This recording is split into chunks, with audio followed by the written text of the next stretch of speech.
Sekarang saya akan menceritakan teks hikayat saya yang berjudul Bayan Budiman. Pada zaman dahulu, di negeri Ajam, ada seorang pedagang yang sangat kaya bernama Kojan Mubarok.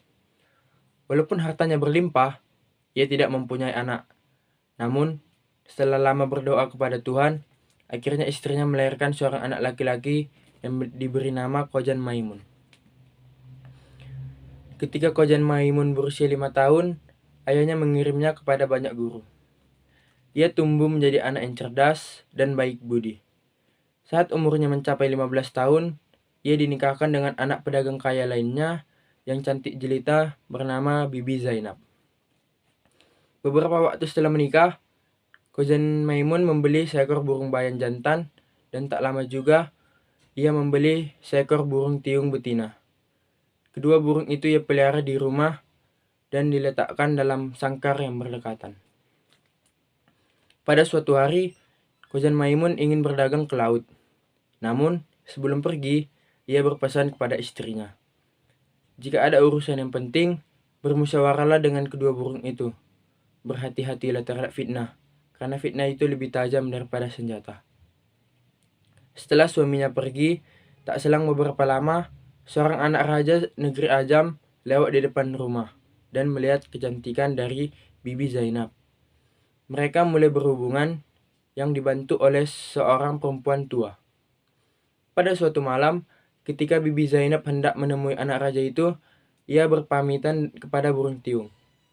Tiung itu menasihati dia agar tidak melakukan perbuatan yang melanggar perintah Allah. Namun, Bibi Zainab marah, lalu mengambil tiung tersebut dan melemparkannya hingga mati. Kemudian, ia pergi ke burung bayan yang saat itu pura-pura tertidur.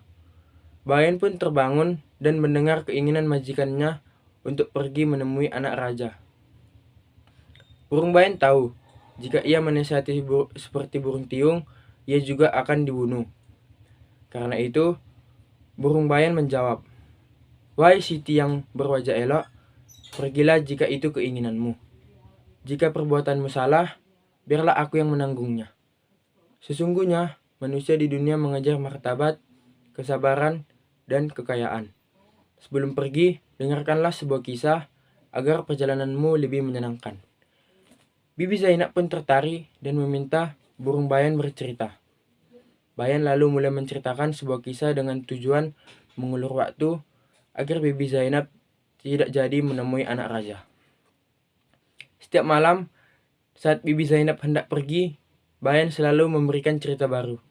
Ia bercerita selama 24 malam, dan setiap cerita membuat Bibi Zainab menunda perbuatannya. Hingga akhirnya, setelah mendengar begitu banyak nasihat tersirat dalam cerita-cerita burung bayan, Bibi Zainab menyadari kesalahannya. Ia menyesal dan memutuskan untuk tidak lagi menemui anak raja itu.